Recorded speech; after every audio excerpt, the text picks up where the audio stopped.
iniciando mais uma aula de filosofia. Dessa vez o nosso objeto de análise é a organização dos argumentos, tá? Então, portanto, a gente vai tentar delinear de modo resumido a lógica dialética, a formal e a simbólica. Perfeito? Bom, então eu peço que não continue essa aula antes de assistir aquele vídeo sobre a aula de Aristóteles, né? Uma aula sobre Aristóteles, devido ao fato de que ali eu vou tentar delinear o pensamento aristotélico de forma que estabeleça um fundamento da necessidade da lógica para a construção dos argumentos científicos. Perfeito? Então é preciso ter de antemão um contato com o pensamento aristotélico, o pensamento platônico, tá? E aí posteriormente, quando vocês estudarem filosofia da linguagem, filosofia analítica da linguagem, aí sim vocês podem ter um aprofundamento, vamos dizer assim, para aqueles que pretendem a carreira do estudo sobre ciência, né, que vai precisar de metodologia científica, ter um vislumbre do que é a lógica simbólica, tá? E até em concurso público também é muito utilizada. Então, para início de conversa, vamos ver aqui uma frase de Kant, né, onde ele diz o seguinte, abre aspas: há uma lógica curiosa e convincente, mesmo no mais perverso pensamento humano. Tá certo? Então, quando você vê, por exemplo, o pensamento, né, ideológico, né, fascista, nazi-fascista, ali eles vão construir um argumento calcado na lógica. Tá? Então, eles vão tentar estabelecer um entendimento de que A mais B, né, dá um resultado, né, necessário, que é C. Perfeito? Então, todo argumento, por mais maléfico que você possa observar na história, né, se você pegar os discursos de Hitler, ele sempre vai fazer uma descrição, né, dentro de um argumento lógico, né? Então, não parece, a princípio, que a lógica está envolvida com aspectos humanistas, tá certo? Se você levar, eu costumo afirmar o seguinte: o nazismo, ele a racionalidade elevada à enésima potência, tá? Então, se você pegar o argumento nazista, você vai ver que estranhamente ele tem fundamento, né? Mas o fundamento ele não observa,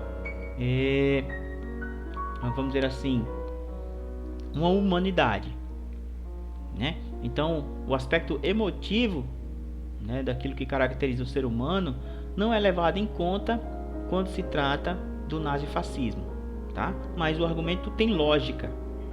Então, lógica, ela está dissociada do aspecto afetivo, tá? É isso que Kant está querendo dizer aqui. Então, mas o que é isso que a gente chama de lógica? Então, deriva da palavra grega, né, logos, que significa palavras, proposição, oração, mas também pensamento ou razão. Mais precisamente, a lógica é utilizada para o estudo dos raciocínios válidos e para a validação de argumentos. Então, se você pegou, né, assistiu a aula de Aristóteles, você vai ver que, né, naquele ilemorfismo que ele realiza, a gente vê um recorte, né, estabelecendo um recorte da realidade. Temos a relação matéria e forma, tá? A matéria, ela continua no mundo real. Eu consigo internalizar ou captar a forma, e essa forma eu converto em pensamento. Eu penso sempre a forma. Bom, essa forma eu relaciono com outras formas, né? Estruturo essa relação e vou exteriorizar, né, aquele pensamento. Quando eu vou exteriorizar aquele pensamento, eu exteriorizo através da linguagem. Essa linguagem ela tem que obedecer uma série vamos dizer assim, de normas que corrobore ou que procure descrever o máximo possível daquilo que eu percebo da realidade, né? Então essa estrutura formal que eu tenho para articular palavras, para expressar o pensamento, eu chamo de lógica. Perfeito? Em outras palavras, a lógica é uma ferramenta poderosa para formular discursos e organizar os nossos pensamentos. Então, se você pegar lá o pensamento de Sócrates, para quem assistiu a aula de Sócrates, quando Sócrates ele levanta uma crítica aos sofistas, no aspecto do diálogo, né, que a gente vai ver a lógica dialética, quando ele aponta os equívocos, né, as limitações do argumento sofista, ele está apontando justamente ali as limitações lógicas daquele argumento, tá certo? Então, a oratória ela é calcada na lógica, né? A tua redação lá no Enem é calcada em lógica, né, que é chamada de coerência. Então você não pode falar, né, lá na introdução, o tema geral, né, na redação você tem um tema geral. Esse tema geral você vai fragmentar pelo menos em 3 temas, subtemas, né? Esses 3 subtemas têm que estar lá delineado em cada parágrafo do desenvolvimento. Perfeito? Então quando é que perde a coerência? É quando você afirma lá na introdução que fragmentou aquele tema geral em 3 subtemas e lá no desenvolvimento vai citar apenas 2, né? Fica faltando o terceiro, né, que justamente estabelece a incoerência da tua redação, ou seja, perde o aspecto lógico do argumento, da argumentação. Perfeito? Então a lógica é um tipo de, né, eu já repito, é a tentativa, né, ou o processo de descrever o pensamento através da linguagem, delineado numa forma, né, ou normas específicas que procure descrever, né, o mais fiel possível aquilo que a gente compreende da realidade, tá? Onde surgiu? A lógica, como a filosofia, surgiu na Grécia por volta do século IV a.C. e foi Aristóteles o primeiro a se interessar pelo estudo, né, pelo seu estudo. Então, não é que Aristóteles criou a lógica, né? Ele vai estudar a lógica de modo mais aprofundado, né? Aristóteles vai sistematizar, né, o seu pensamento de forma que a lógica ela vai assumir né, vai ter um caráter relevante dentro dessa estrutura sistemática. Então, Aristóteles escreveu uma série de 6 textos sobre esse assunto, que ficou conhecido como órgão, que significa instrumento. Era essa a função da lógica em seu surgimento. Funcionava como um instrumento que ajudava os filósofos a eliminar as contradições que surgiam em seus raciocínios. Perfeito? Então, quando eu procuro descrever a realidade, eu procuro descrever o meu pensamento de tal forma que eu não entre em contradição, tá? E eu vou levantar uma crítica justamente quando o indivíduo desenvolve uma narrativa que entra em contradição com aquilo que eu percebo da realidade. Basta você observar, por exemplo, aquilo que eu levantei lá, né, quando estávamos estudando Aristóteles, né, a crítica que ele levanta contra Platão. Então Aristóteles utiliza ali, né, um argumento, uma narrativa, onde ele vai apontar a limitação, né, dessa dicotomia que ele faz, né, esse dualismo que ele levanta sobre a realidade, o mundo inteligível e o mundo sensível. Então Aristóteles diz, se você comparar esse mundo, né, se você, né, por analogia, né, que a gente vai ver mais à frente, você pegar o mundo sensível e associar a um conjunto específico, e pegar um mundo inteligível e associar um mundo específico na teoria dos conjuntos, você vai ver que não existe uma interseção no argumento de Platão, e a outra possibilidade que seria justamente a relação externa, que sempre no processo progressivo, né, ao infinito, perderia sempre um conjunto extra para estabelecer a ligação entre os conjuntos. O que nenhum dos dois, né, tanto a relação externa quanto a interna, fundamenta o pensamento de Platão, né, o dualismo platônico. Aristóteles aponta com essa analogia a limitação do pensamento platônico, tá? Então, a principal função da lógica é delinear, certo? Da melhor maneira possível, argumentos verdadeiros, né, que corroborem com a realidade, tá? Então é um instrumento auxiliar, perfeito? Então, na prática, a lógica serve exatamente para isso, para eu pensar como é que eu posso descrever o meu pensamento, né? Como é que eu vou explicar aquele recorte que eu percebi da realidade, perfeito? Utilizando outros recortes para fundamentar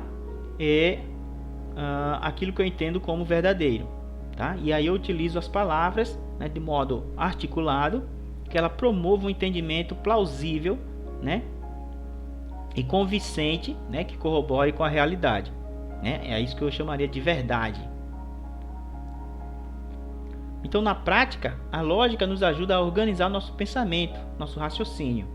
Isso vai desde coisas óbvias, como a seguinte frase: todos os homens são mortais. Sócrates é homem. Logo, Sócrates é mortal. Percebe? Então eu pego recortes da realidade, todos os homens, né? Devido ao fato de estar analisando um recorte específico, que é Sócrates. Então eu faço uma analogia com aquele particular com a totalidade, certo? E chego a uma conclusão, né? Levanto uma conclusão, né? Que é justamente a mortalidade de Sócrates. Então veja que é esse a linha de raciocínio, né? O simplório, mas também os mais complexos. Até raciocínio importantíssimo para a história da humanidade, como a terceira lei de Newton. A toda ação há sempre uma reação oposta e de igual intensidade. Ou as ações mútuas de dois corpos, um sobre o outro, são sempre iguais e dirigidas em direções opostas. Perfeito? Então, perceba que para você, enquanto físico teórico, no nosso tempo, né, moderno, tem que utilizar a lógica argumentativa para fundamentar aquilo que ainda não foi comprovado, inclusive, pela ciência, né? Por exemplo, se você pegar lá a Teoria de Tudo, de Stephen Hawking, você vai ver que muito do que ele está descrevendo ali ainda não foi provado, certo? Não tem fundamento na realidade. Mas a estrutura do argumento tem tanta coerência que é considerado como verdadeiro, né? Claro que não é considerado verdadeiro no campo científico, mas pelo menos é considerado no meio acadêmico, no meio científico, tá? Mas qual é a diferença entre lógica formal e a lógica dialética? E aí a gente vai para, né, aqueles três primeiros, dos três, né, a lógica dialética, a lógica formal e a lógica simbólica. Vamos procurar delinear aqui as duas primeiras, que se referem justamente a Platão e Aristóteles. A lógica formal oferece procedimentos que podem ser utilizados em qualquer tipo de raciocínio, não apenas de forças contrárias, tá certo? Então essa lógica aristotélica vai se preocupar com a forma, não com o conteúdo, né? Vai se preocupar vai se preocupar com o modo como eu utilizo as palavras. Eu articulo as palavras para defender uma tese. É isso que vai se preocupar a lógica formal. Para Aristóteles, a lógica é um instrumento para conhecer. Ponto. Já a lógica dialética, né, desenvolvida por Platão, trabalha com forças contrárias e depura essas contradições até chegar a uma verdade comum. Para Platão, a dialética é um modo de conhecer, tá? Então, veja, em Platão ele vai, né, pegando lá o método socrático, de perguntas e respostas, né, dos interlocutores, eu vou lapidando aquelas respostas, né? Quando eu faço essa lapidação, emerge dali novas questões e essas novas questões sendo respondidas, novamente são lapidadas, até que gradativamente eu consiga me aproximar do conceito, tá? Ou seja, me aproximar da verdade. Então essa é a lógica dialética, é aquela lapidação do argumento. Eu vou lapidando, né? Tirando as opiniões, e aquilo que fica subjacente, né? Que vai permanecendo, vai sendo tomado, né? Vai sendo questionado mais uma vez, a ponto de se aproximar o máximo, né? Do conceito que eu estou procurando ali naquele diálogo. Já a lógica formal não. A lógica formal são regras, né? De construir o argumento.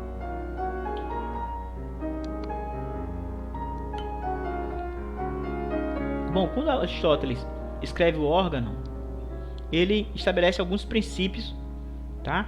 Que fundamentam a lógica, né? É aquilo que subtentes que precisamos ter, né, ou considerar, né, no início de qualquer construção de argumento. Seria eles o princípio da identidade, o princípio da não contradição e o princípio do terceiro excluído. A investigação de Aristóteles acerca da lógica fizeram-nos descobrir que todo conhecimento válido e emitido por enunciados deve respeitar 3 princípios básicos, certo? O primeiro deles, o princípio da identidade, é o que enuncia as identidades dos seres e das coisas, por meio do verbo ser. O princípio diz que o que certa coisa é, como por exemplo, podemos dizer A é igual a A. Então, o princípio da identidade é aquela primeira percepção que nós temos de que uma coisa difere das outras, tá? Ou seja, ela é algo que eu consigo excluir das outras coisas, tá? Então, o que ela é? Então, eu vou vamos dizer assim, abstraindo, né? Extraindo da coisa o conjunto de características que a envolve, tá? De tal forma que eu consiga identificar ela, né, em detrimento das outras coisas. Então, e aí eu utilizo um termo para identificar aquele objeto. Então, quando eu falo geladeira, por exemplo, você não vai pensar um automóvel. Por quê? Porque o termo aponta para o objeto, né? Esse apontar para o objeto o distingue das outras coisas, faz com que você remeta, né, ou extraia da coisa o conjunto de características que a envolve. O princípio de não contradição. Este princípio elementar diz que a identidade de algo não pode ser ela mesma e não ser ela ao mesmo tempo e sob o mesmo aspecto, tá? Então eu não posso dizer que uma coisa tem e não tem determinadas características ao mesmo tempo, tá? Então veja que aqui a gente está trabalhando com a lógica formal, né? Você vai dizer para você, aquele que é mais curioso, vai dizer: professor, mas eu fiz uma pesquisa, eu vi não sei onde, que as partículas elas se comportam ora como matéria, ora como ondas, certo? Então ela é e não é ao mesmo tempo, matéria e onda, né? Então isso é para o nosso tempo. Aqui a gente está falando de Aristóteles, né? Lá no iniciozinho, tá certo? Então uma fórmula que ajuda a compreender o princípio da não contradição seria: A é igual a A e não pode ser diferente de A ao mesmo tempo. Perfeito? E o princípio do terceiro excluído: algo é ou não é, e não há uma terceira possibilidade. Aqui é quando você aplica, né, o conceito de verdadeiro e de falso em relação a determinado objeto. Isso é uma geladeira, aí eu examino se é verdade ou falso esse argumento. O sujeito fala para mim: isso é uma geladeira. Eu analiso, procuro extrair o conjunto de características do objeto e afirmo que aquele argumento é verdadeiro ou é falso. Perfeito? Bom, no que tange à lógica formal ainda,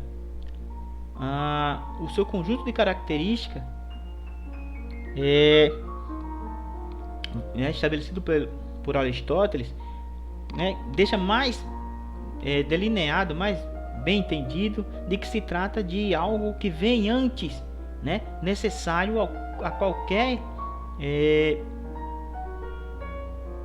vamos dizer assim, abordagem científica. Eu não posso fazer ciência, tá? Eu não posso produzir conhecimento se não souber de lógica, porque aí eu estou refém, né, de argumentos equivocados, né? Vou cometer muitas falácias, que a gente vai ver mais à frente o que é. Então, as características da lógica presente no organão são: instrumental, é um instrumento de pensamento e linguagem e serve para verificar se eles estão corretos, tá certo? Então, é um instrumento, é uma ferramenta.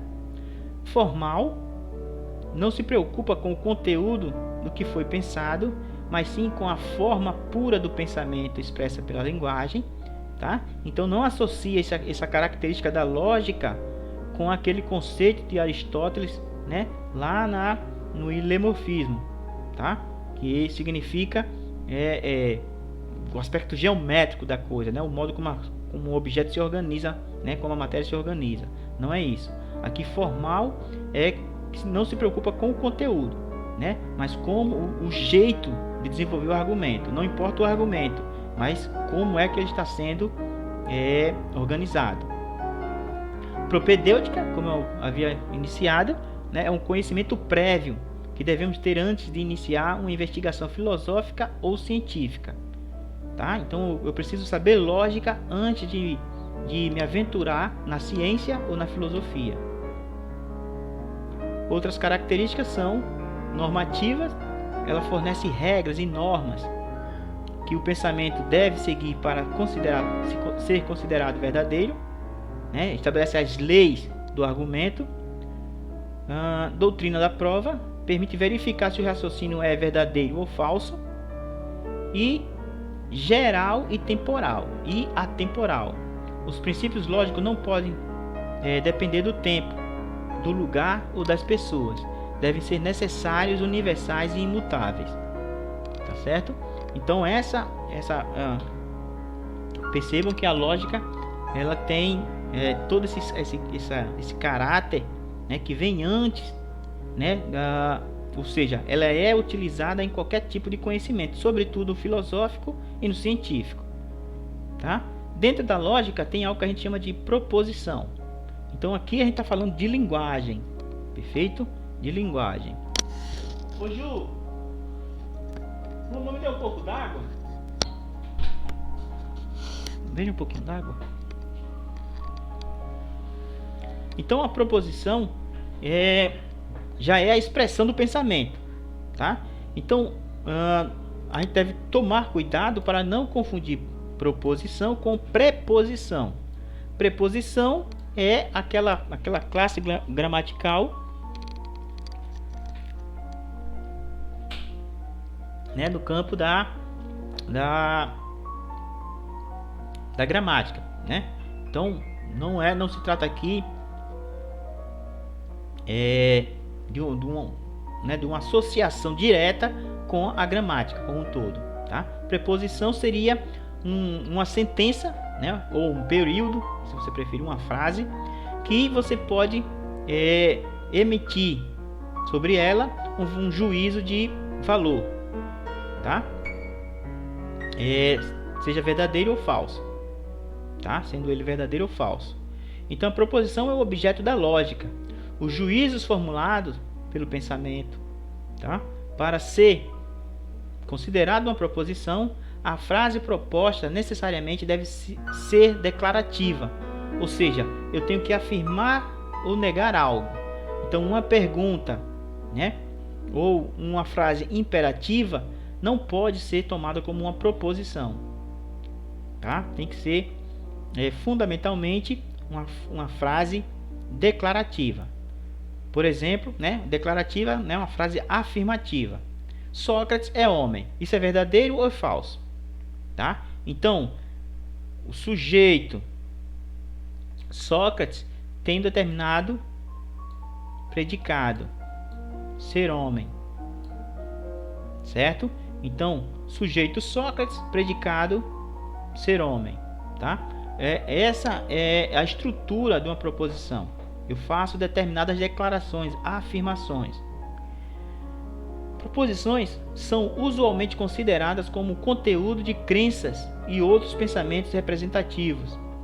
Elas também podem ser o objeto de outras atitudes, como desejo, preferência, intenção, como em desejo um carro novo e espero que chova, tá? Por exemplo.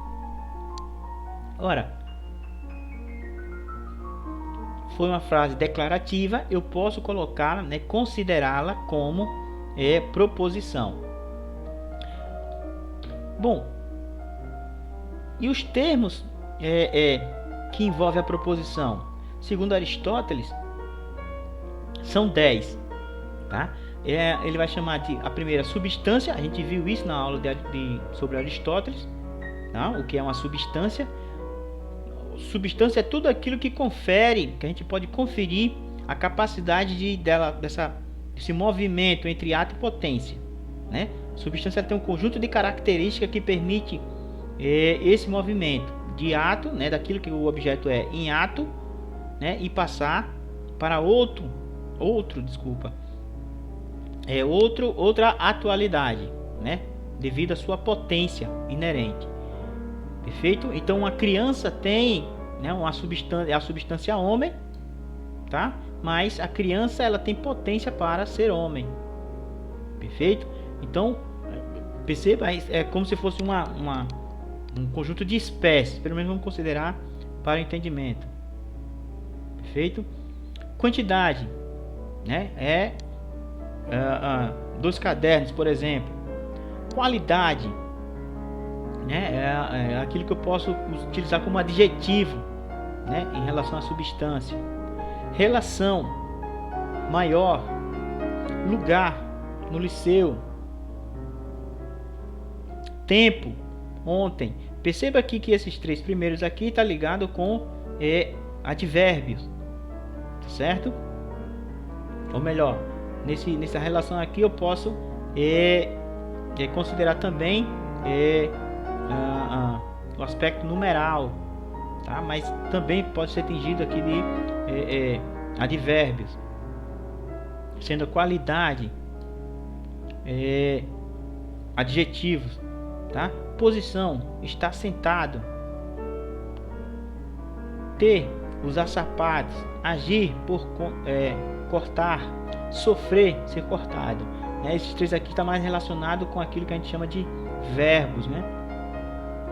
Então veja, esses são os termos da proposição, aquilo que envolve, né, aquilo que eu vou qualificar a substância. A substância aqui vai ser o sujeito, tá? Geralmente os sujeitos são substantivos, né, na gramática, tá? Então perceba que tá tudo correlacionado, né? Pelo menos aqui a princípio de modo indireto. O que é o silogismo? Então aqui a gente já entra na seara, né, de um salto qualitativo, né, do argumento propriamente dito, um argumento formal, né, em Aristóteles. O silogismo é o termo filosófico com o qual Aristóteles designou a argumentação lógica perfeita e que mais tarde veio a ser chamado de silogismo. Identificamos um silogismo como um conjunto de proposições encadeadas com o objetivo de inferir algo, ou seja, concluir alguma coisa dentre outras proposições. Tá certo? Então eu levanto, né, eu faço um conjunto de afirmações, certo? Declarações, e esse conjunto, né, de modo articulado, vai me levar a uma outra declaração, né, conclusiva, tá? Né? Inferida daquela articulação prévia. Então, quais são as principais características do silogismo? Ele é mediato, certo?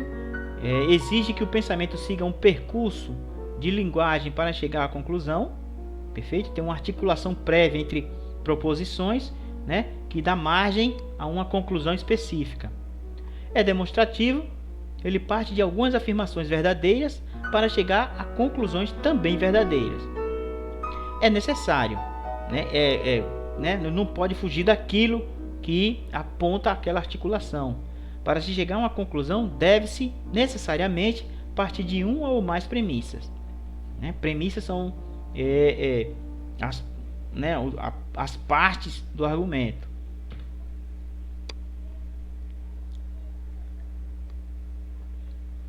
Como é o silogismo? O silogismo é composto de 3 proposições. A primeira é a premissa maior, certo? Essa premissa maior ela sempre vai trazer termos que abrangem um grupo, né? Um termo mais genérico. A segunda premissa é chamada de premissa menor, né? Aquela que é mais específica, aquela que leva você a lidar ou analisar o particular em questão, né? Sendo comparado ou associado àquele termo mais genérico. E por fim, a conclusão, tá certo? Então vamos ver aqui o exemplo, né? Todos os homens são mortais. Então esse todos, né, já traz o aspecto universal, e o termo genérico aqui são exatamente homens. Perfeito? Então essa característica dos homens, né, serem mortais, vai é isso que eu estou tentando associar com Sócrates, que eu percebi que participa daquele termo genérico que é homens, tá certo? Logo, quando eu faço essa associação de que Sócrates participa da conjunto daquelas características, e eu quero saber se ele a princípio tem essa característica do mais genérico, eu percebo que sim, porque ele participa do termo genérico. Então eu concluo, logo Sócrates é imortal, tá? Então eu saí da premissa maior, com termos que envolvem, né, ideia de universal e termos genéricos com características envolvidas. Percebo que o particular diante de mim, Sócrates, participa desse termo mais genérico. E se esse termo genérico tem essa característica aqui e Sócrates participa, então Sócrates também tem essa característica. Sócrates é homem, portanto Sócrates é mortal. Perfeito? Salto qualitativo. Elementos da lógica. Agora conheceremos outros elementos que compõem o estudo da lógica, assim como a organização dos argumentos lógicos. São eles a analogia, certo? A dedução, a indução, falácias, e aqui no quinto momento a gente já vai entrar na seara da lógica simbólica, tá? Então vamos verificar logo esses 4 primeiros, tá? Fundamental para fazer qualquer tipo de estudo lá na universidade, inclusive. Analogia. Analogia é um tipo de raciocínio que procede a partir de semelhanças entre casos particulares, sem, no entanto, chegar necessariamente a uma conclusão universal, mas tão somente a uma conclusão particular. Certo? Então, quando Sócrates, ou melhor, quando Aristóteles, naquela aula que a gente realizou, aponta, né, ele faz aquela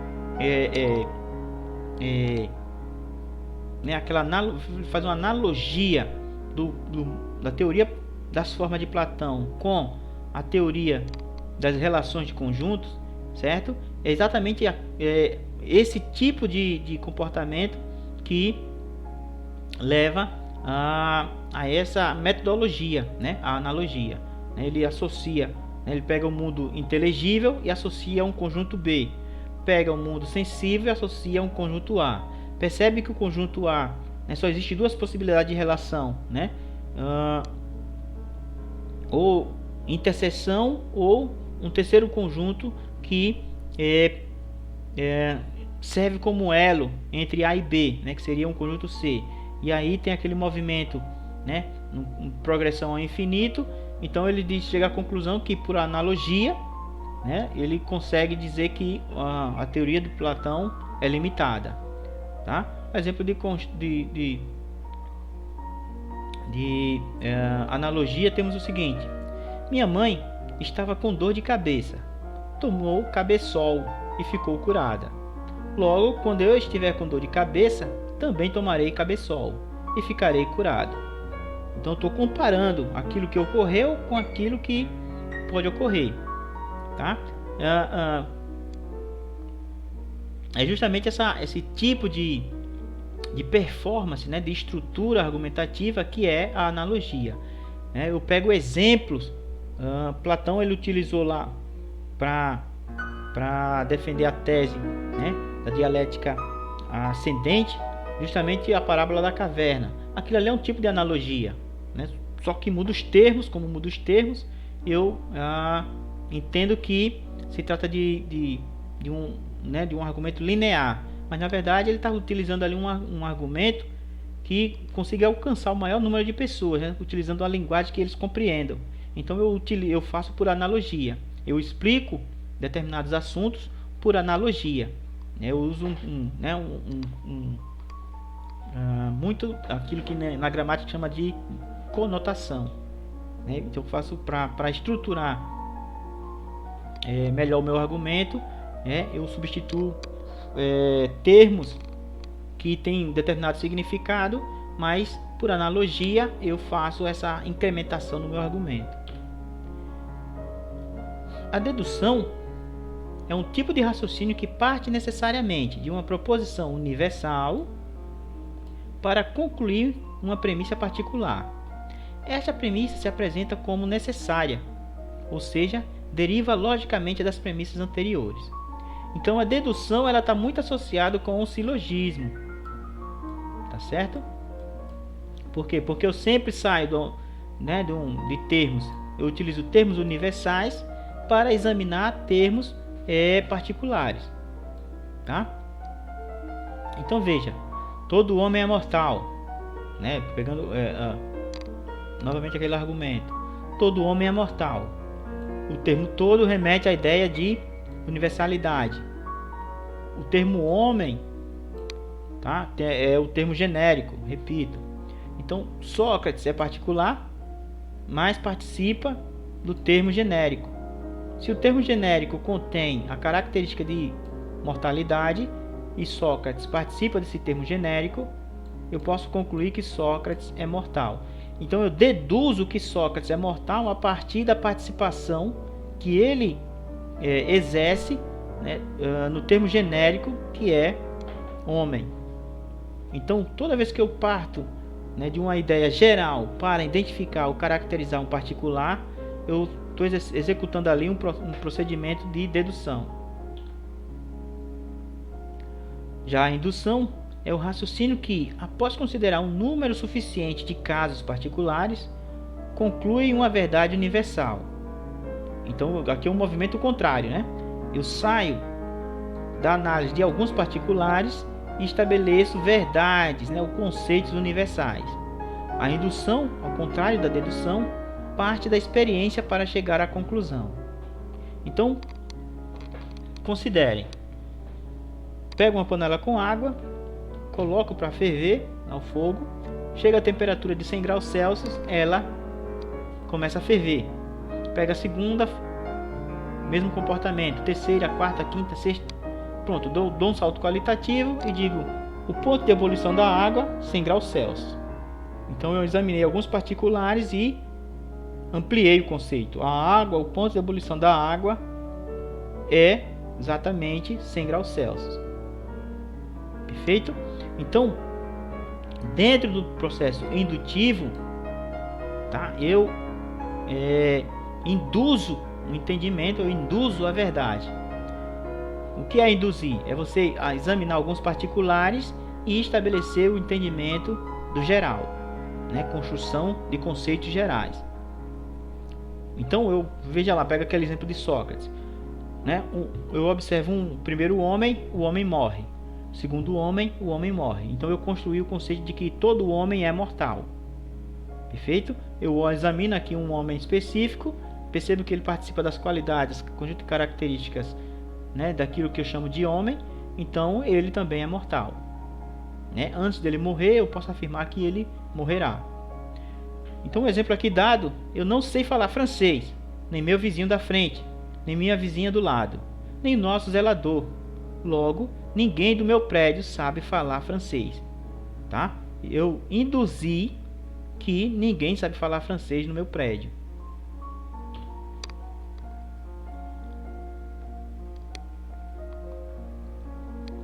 Bom, então até agora a gente verificou como é o argumentos que tende a compartilhar a verdade, né? Estabelecer raciocínios verdadeiros. Aquilo que a gente chama de falácias, né, em filosofia, no campo da lógica, é justamente os argumentos falsos, tá? Então é aquilo que tem embasamento em aspectos equivocados. O exemplo que eu vou trazer aqui para vocês é a falácia da autoridade. Perfeito? Então, você pega uma propaganda, né, aparece o Neymar jogando futebol e no final ele diz lá que toma lá uma vitamina específica. Tá? Então toma a vitamina, que a vitamina é boa, que isso, que é aquilo. Tá. Neymar é médico? Não. Então, como é que ele pode receitar medicamentos? Então, um argumento de um indivíduo que não é daquela área de conhecimento é chamado de falácia da autoridade. Eu vou tomar o remédio X porque o Neymar disse que era bom. O Neymar não é médico. Então, ele não pode receitar. Você não pode considerar o argumento dele porque ele te indicou determinado medicamento. Então, a falácia da autoridade. Outra falácia que é muito comum também é o argumento contra o homem. Então, o sujeito não gosta da pessoa que está argumentando, e pelo fato de eu não gostar da pessoa que está argumentando, eu digo que aquele argumento é errado, né? Eu digo que aquilo ali é falso. Então, isso também deve ser evitado. Exemplo, tem um filósofo chamado Martin Heidegger, perfeito? E ele desenvolve um argumento, né, uma filosofia que vai culminar no existencialismo, né, do século passado. Ora, Heidegger, ele foi membro do partido nazista.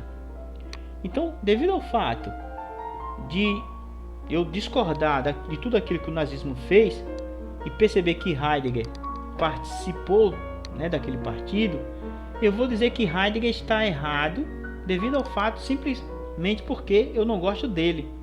Então isso é uma falácia, né? Eu não gosto, fulano está errado. Por quê? Porque ele participou do nazismo. O que é que isso tem a ver? Certo? Então, quando você dissocia, né, ou associa o argumento com o comportamento, né, o caráter da pessoa, isso daí você está cometendo uma falácia. Perfeito? Os raciocínios ou argumentos que são chamados de falácias são incorretos e podem levar a pessoas ao erro. Em geral, estes argumentos possuem falhas na forma ou no conteúdo. Quando feito de modo intencional, é chamado de sofisma, né? A sofisma aqui é um nome bonito para chamar de mentira, né? Então, a mentira, quando você tem, né, a falácia, você executa de modo inconsciente. Você não percebe que está cometendo um erro de raciocínio. É uma falácia. Então, se você está num debate, numa discussão, e a pessoa diz para você, você está cometendo uma falácia. Então, aquela pessoa não está te chamando de mentiroso. Certo? Não está te chamando de mentiroso. Agora, se a pessoa te chama de, você está cometendo aí uma sofisma, aí sim ela te chama de mentirosa, porque você está tentando ludibriar, né, vencer o argumento, o debate, de modo malicioso, sem fundamento, mas com a intenção de tão somente vencer o argumento. Então, quando o sujeito chama o outro de que acusa o outro de cometer uma sofisma, ele está falando ali no final das contas, de modo educado, né, culto, de mentiroso. Mas quando fala, diz, você está cometendo uma falácia, ou seja, você está cometendo um engano, você não percebeu o engano, tá? Então a falácia falácia e sofisma é a mesma coisa. A única coisa que se modifica é que um é intencional, a sofisma, e a falácia não é intencional, é só um simples erro de raciocínio. Então, o exemplo que eu trouxe: Deus é um ser onipotente, sendo assim, tudo pode fazer. Sabendo disso, seria possível a Deus fazer uma pedra que nem mesmo ele seria capaz de levantar? certo? Então, quando eu afirmo isso categoricamente, eu estou cometendo uma falácia. Por quê? Porque aqui eu estou dentro do argumento, eu estou estabelecendo um paradoxo. Ora, se Deus é onipotente, ele pode tudo, certo? Sendo assim, ele pode fazer. Sendo assim, tudo pode fazer. Sabendo disso, seria possível a Deus fazer uma pedra que nem mesmo ele seria capaz de levantar. Então, aqui é um erro, um erro crasso, né? Se eu afirmo a onipotência, tudo Deus pode fazer, mas necessariamente eu entro em contradição, né? E aqui se configura esse argumento aqui é necessariamente um paradoxo, tá? Então eu não percebo que isso aqui é um paradoxo, então eu estou cometendo uma falácia. Se eu desenvolvo um argumento que ele é logicamente equivocado, eu estou cometendo uma falácia. Perfeito? Bom, aqui a gente entra na seara da lógica formal. Na lógica formal é como se fosse uma matemática com sentenças, né, com proposições. Então, para eu associar proposições, eu utilizo uma série de simbolismo que me ajudam a perceber se o argumento é verdadeiro ou é falso, tá? Então, dentro aqui está o conjunto de características, né, dos símbolos utilizados para negação, para conjunção, ou seja, né, a união, a disjunção, a separação, a condicional e a bicondicional. Perfeito? Isso aqui é muito utilizado em concurso público. Então a negação é quando usamos invertemos o valor da proposição dada. Então, para eu em termos de tabela, né, como vocês podem ver aqui, para eu negar uma afirmação, na proposição eu utilizo tão somente a palavra não. Mas se for no aspecto simbólico, eu utilizo esse sinalzinho aqui, parece aqui um tio, né? Então, dentro da negação, se a proposição é verdadeira, a negação dela é falsa. Se a proposição é falsa, a negação dela é verdadeira. Tá certo? Então, se eu afirmo que a vaca, né, se eu digo a vaca é quadrúpede for verdadeiro, certo? A vaca não quadrúpede seria falso. E se a vaca não quadrúpede for verdadeiro, a vaca é quadrúpede seria falso. Perfeito? Então é só um jogo de negação. Se um for verdadeiro, o outro é falso. Se um for verdadeiro, o não P for falso, ou se for verdadeiro, o P seria falso. Tá? Então guarda essa tabelinha aqui, que ajuda no entendimento. Conjunção. Na conjunção, o argumento será válido apenas quando todas as premissas forem verdadeiras. O símbolo da conjunção pode ser a letrinha E ou esse acentozinho aqui, né, esse símbolo aqui que parece um circunflexo. Então, a vaca tem chifres, a proposição P. A vaca é mamífero, a proposição Q. Então, se a vaca tem chifres e é mamífero, for válido, certo? O argumento a vaca não tem chifres e é mamífero seria inválido. E vice-versa. Então, quando eu afirmo que o A... Aqui tá certo, meu Deus. Aqui era para ser Q e P. Tá? Então, eu vou colocar aqui P. Eu vou colocar aqui Q. Tá certo? Digitação. Então, quando eu afirmo o seguinte: se P for verdadeiro e B for verdadeiro, a relação entre a vaca tem chifres e a vaca é mamífero, ela seria necessariamente verdadeira. Se P, a vaca tem chifres, e Q, a vaca é mamífero, for falso, então a associação entre a vaca tem chifres e é mamífero necessariamente é falso. Se P for falso, ou seja, a vaca tem chifres, e Q for verdadeiro, a vaca é mamífero, então necessariamente é falso, tá? Quando eu associo as duas proposições, a vaca tem chifres e é mamífero. Tá joia? E se os dois forem falsos, né, a vaca tem chifres e a vaca é mamífero, forem falsos, necessariamente, quando eu associo os dois, né, a vaca tem chifres e é mamífero, necessariamente vai ser falsa. Tá? Então perceba, se isso aqui for verdadeiro e isso aqui for falso, quando eu afirmo vaca tem chifres e é mamífero, ela necessariamente é verdadeira. Deixa eu retomar, eu me atrapalhei.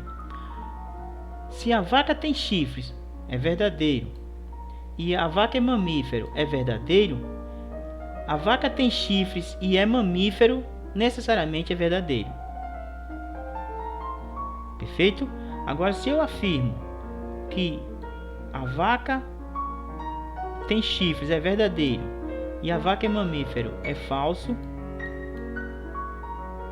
quando eu junto as duas proposições, a vaca tem chifres e é mamífero, ela necessariamente será falsa, porque tem uma proposição que é falsa.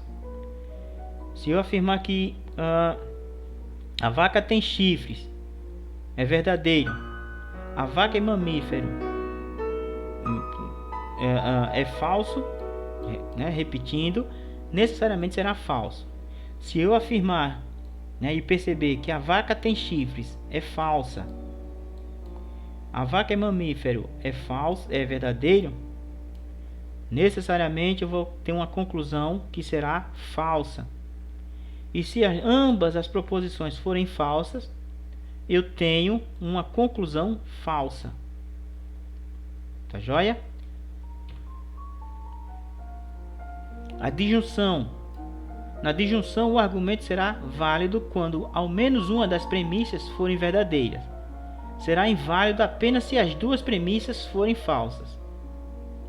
Os símbolos da disjunção são ou, né, ou um V minúsculo. Então, um exemplo dado: a vaca muge é verdadeiro, certo? E a vaca é mamífero é verdadeiro. Necessariamente eu vou ter ou a vaca muge ou é mamífero, eu vou ter como verdadeiro. Perfeito? Eu não posso afirmar ao mesmo tempo nessa relação que a vaca não muge e não é mamífero. Não é um argumento válido aqui, tá certo? Eu só posso trabalhar nessa perspectiva aqui. Então, se a vaca muge é verdadeiro e a vaca é mamífero for falso, quando eu afirmar que a vaca muge ou é mamífero, eu tenho aqui um valor de verdade, tá? Se o contrário se der, né, a vaca muge for falso e a vaca é mamífero for verdadeiro, eu tenho necessariamente aqui também um valor de verdade. Eu só tenho um valor de falsidade quando ambas as proposições são falsas. Tá certo? Por quê? Porque se torna um argumento inválido, então necessariamente esse argumento será falso. Tá? Se um deles for verdadeiro e os dois forem verdadeiros, a conclusão é sempre verdadeira. Agora, se ambos forem falsos, né, se torna um argumento inválido e, portanto, né, eu tenho uma compreensão falsa. O condicional. Este conectivo representa a ideia de condição, ou seja, para que uma proposição exista, outra proposição também deve existir. O símbolo condicional é sempre essa seta, tá certo? Perceba aqui a setazinha. Então, a vaca muge, a vaca é mamífero. Se a vaca muge, então a vaca é mamífero. Então, se P for verdadeiro e Q for verdadeiro, a conclusão é verdadeira. Se P for verdadeiro e Q for falso, a conclusão é falsa. Se P é falso e Q for verdadeiro, a conclusão é verdadeira. Se P for falso e Q também for falso, a conclusão é verdadeira. Tá? Só existe uma possibilidade de ser falso. Se a primeira proposição, né, se, né, aquele que vem logo depois do se, for verdadeiro, né, e depois aquilo que vier depois de então for falso, aí necessariamente a conclusão será falsa. Perfeito? A bicondicional. O resultado das proposições será verdadeiro se e somente se as duas premissas forem iguais, as duas verdadeiras ou as duas falsas. O símbolo da bicondicional é a seta de dupla face. Então, eu preciso que tanto a vaca muge como a vaca é mamífero sejam verdadeiras e falsas simultaneamente. Perceba aqui, ó, verdadeiras simultaneamente, eu tenho a conclusão verdadeira. Falsa simultaneamente, eu tenho a conclusão verdadeira. Se uma for verdadeira e a outra for falsa, certo? Eu tenho sempre o entendimento de que é falso a conclusão. Tá? Então eu percebi que isso aqui é falso e isso aqui é verdadeiro. Então quando eu falo a vaca muge se e somente se a vaca for mamífero, qual é a conclusão que eu tenho? Esse argumento aqui é falso. Se isso aqui for verdadeiro, isso aqui for verdadeiro, certo? A vaca muge se e somente se a vaca for mamífero, será um argumento verdadeiro. Se isso aqui for falso, isso aqui for falso,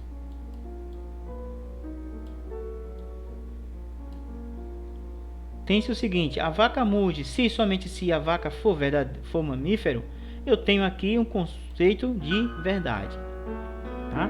Então, se ambas as proposições, né, na bicondicional, se ambas as proposições envolvidas forem verdadeiras simultaneamente ou falsas simultaneamente,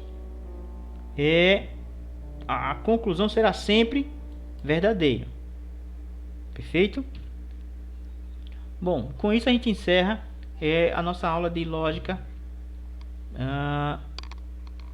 introdutória. Perfeito? Reveja essa aula com calma, tá? Se tiver algum questionamento, estabeleçam aí as questões, né, nos comentários, e aí gradativamente eu vou dirimindo essas dúvidas. Perfeito? Beleza? Então encerramos por aqui e até a próxima, pessoal.